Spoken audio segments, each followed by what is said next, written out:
C'est une artiste complète, sincère, formidable. Maria de Medeiros, de Manuel de Oliveira, en passant par Quentin Tarantino et ses propres films, Les Capitaines d'Avril au Festival de Cannes et tant de documentaires. Bonjour Maria. Bonjour Patrick. Ça s'appelle À nos enfants. C'est un film qui vient du cœur parce que d'abord c'était une pièce de théâtre que vous avez jouée à travers tout le Brésil.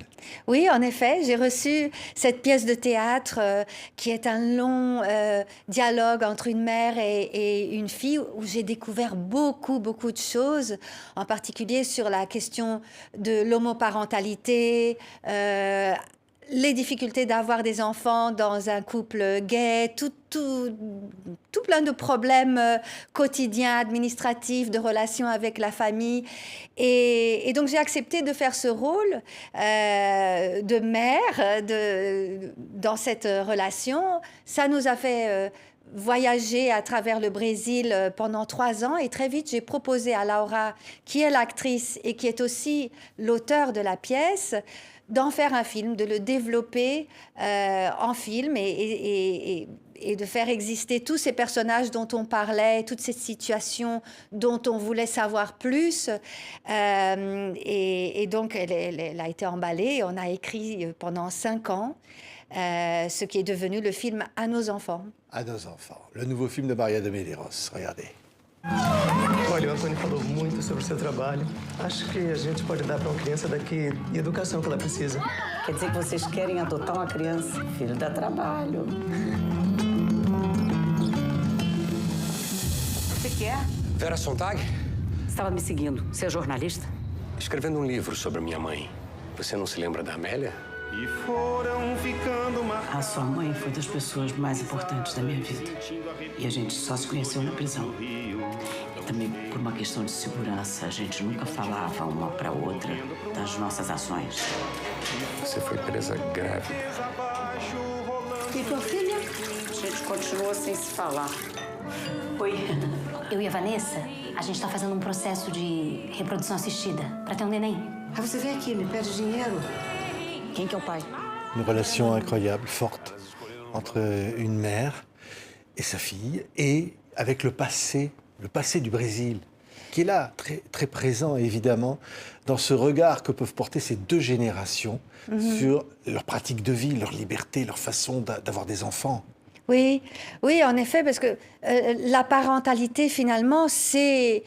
Qu'est-ce qui est une des bases, un des fondements, c'est qu'est-ce qu'on veut transmettre à nos enfants, justement, quelles sont les priorités. Et on s'aperçoit qu'entre cette mère et cette fille, 2 générations qui ont des priorités très différentes, des histoires très différentes, mais qui finissent par avoir beaucoup de jeux de miroir aussi entre elles. Et je pense qu'une des choses qui m'avait intéressée dans la pièce qu'on a essayé de maintenir et de développer, c'est que, d'une part, la mère, à bien des égards, a une ouverture d'esprit plus grande que la fille. La fille est plus conservatrice, mais d'un autre côté, la fille est très engagée dans les questions LGBT.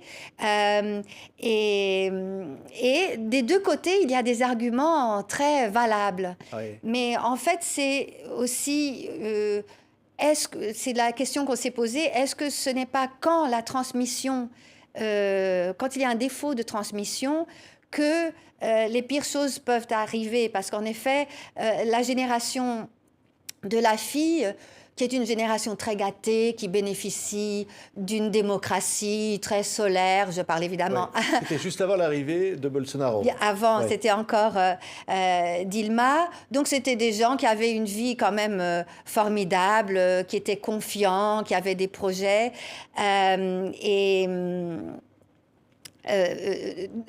Elle faisait un peu la sourde oreille, ne voulait pas vraiment savoir l'histoire de la mère. Il y avait là un lieu de silence, un lieu de douleur qui ne passait pas.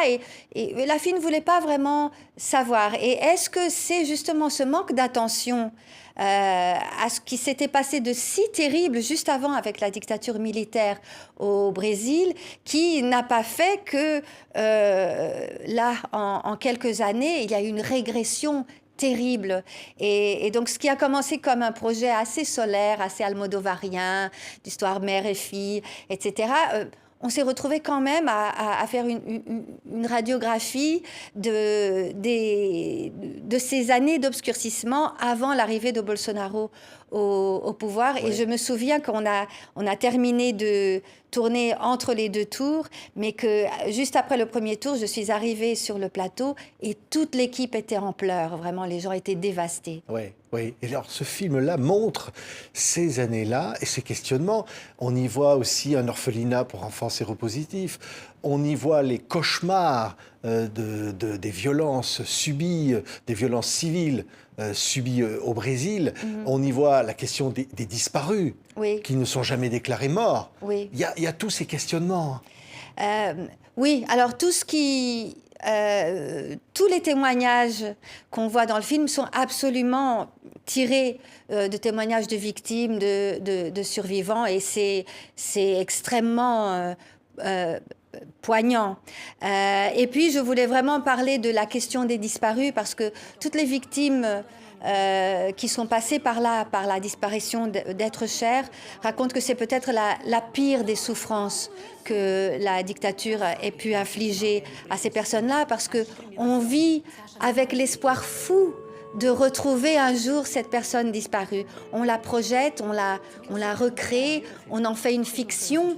Et souvent, le plus dur, c'est de devoir un jour abandonner cette fiction et mettre un terme à cette attente et faire le deuil de cette personne et d'une certaine façon choisir soi-même le jour de la mort de cette personne. Donc pour moi, c'était très important de raconter ça. Et comme, en effet, Vera, la mère, a beaucoup de mal à parler avec sa fille, elle engage un dialogue beaucoup plus profond et plus ouvert avec un autre personnage qui correspond peut-être à un fils disparu. Oui. Oui, et alors, la question, vous le disiez, Maria, des LGBT, parce que évidemment, il y a cette façon de vivre et d'aimer nouvelle qui interpelle la mère et qui est une réalité. Comment, effectivement, avoir un enfant pour deux jeunes filles qui s'aiment? Oui, en effet. Alors, je crois que ce qui interpelle la mère, c'est elle est très contente à l'idée que sa fille ait un enfant. Ce qu'elle ne peut pas comprendre, c'est que l'enfant de sa fille soit dans le ventre de sa compagne. Voilà, ça, c'est la limite de l'ouverture d'esprit de la mère. Et je pense aussi qu'elle est très belle mère. Elle a beaucoup de mal à accepter de perdre sa fille pour une autre femme. Et précisément, je crois, ce voyage qu'elle fait dans son passé et les décisions douloureuses qu'elle prend par rapport à ça lui permettent aussi d'accepter sa fille telle qu'elle est et d'accepter d'être grand-mère. Ouais. On y voit des moments aussi terribles, des interventions de la police dans ces favelas de Rio où vous avez tourné. Ça a dû être difficile d'ailleurs de tourner. Oui, c'était vraiment rock'n'roll. Alors les images, par exemple, qu'on voit des enfants qui sont fouillés, là aussi j'ai tiré ça de reportages, de photos qui existent. C'est la réalité. Et tourner ces scènes-là, c'était vraiment très intense, par exemple, parce que on m'a bien fait comprendre que à partir du moment où un acteur ou un figurant est habillé, est costumé en policier, il devient une cible dans ces Vous quartiers-là. preniez des risques sur le tournage. Énorme. Et donc, on leur donnait les armes, qui étaient des armes fictices, mais au dernier moment, et on leur enlevait au dernier moment, parce qu'ils devenaient des cibles. Mais à un moment donné, nos talkie-walkie ont interféré avec les talkie-walkie des trafiquants autour, et là, on a eu des moments vraiment très tendu parce qu'on a commencé à recevoir des messages, mais qui êtes-vous? Mais parce que nous, on disait, oui, faites entrer les policiers, donnez les armes et tout. Et eux, ils ne comprenaient rien, donc ça a créé des moments vraiment très tendus. Oui, vous allez jusqu'au bout. On y voit, évidemment, à travers des cauchemars, ce qu'ont pu être les tortures infligées par la dictature. Oui, certaines. Et qui font penser, parce que vous le dites, Maria de Medeiros, à la situation aujourd'hui qui vous afflige de ce qui est devenu le Brésil de Bolsonaro. Vous avez l'impression que c'est un retour en arrière? Mais oui, parce qu'on a entendu des discours qui font froid dans le dos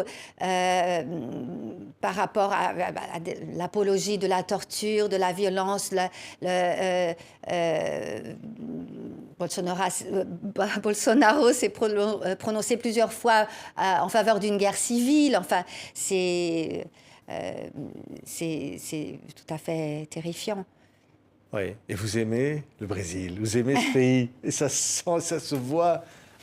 Oui, oui, non, j'aime beaucoup le Brésil. Ah oui, et en effet, j'avais beaucoup travaillé avant pour un documentaire qui m'a beaucoup servi à écrire ce film, qui est un long témoignage d'une victime, d'une rescapée de cette époque. Et je me suis plongée dans beaucoup de témoignages. Et en effet, c'est hallucinant ce qui était inventé par rapport aux femmes. Il y avait beaucoup d'histoires en relation avec les animaux, justement, où les femmes étaient terrifiées avec l'utilisation d'animaux, les cafards, le crocodile qu'on plaçait sur le corps des femmes. Cette longue interview que j'avais faite à Denise Crispin, elle m'avait raconté comment elle avait été jetée enceinte dans une cage aux lions. C'est hallucinant de penser que tout ça avait lieu et de penser que lors de la destitution de la présidente Dilma,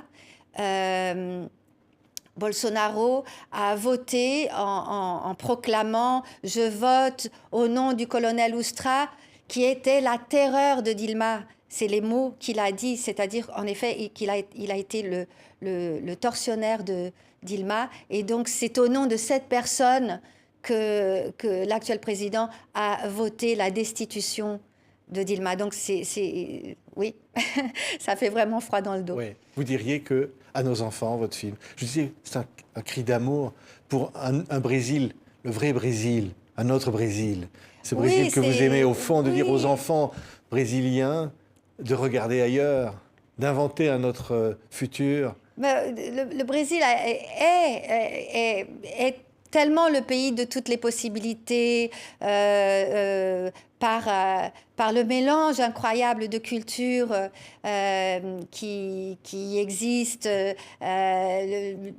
tout type de mélange, par l'importance de la musique qui est aussi très importante dans le film, parce que moi je ne peux pas imaginer le Brésil sans sa musique extraordinaire, qui est une musique aussi qui permet au Brésil de se penser. La musique là-bas a un rôle que je trouve tout à fait merveilleux, qui est vraiment une forme de se percevoir, de se penser et d'exister. Oui, bien sûr, c'est le Brésil qu'on aime et qu'on souhaite voir revenir. Merci. Maria de Medeiros. Ça s'appelle « À nos enfants ». C'est un film à ne pas rater. Vous y êtes dans ce film, derrière la caméra, mais c'est vous, avec toute cette humanité qui s'en dégage. Merci Maria de Medeiros. Merci beaucoup.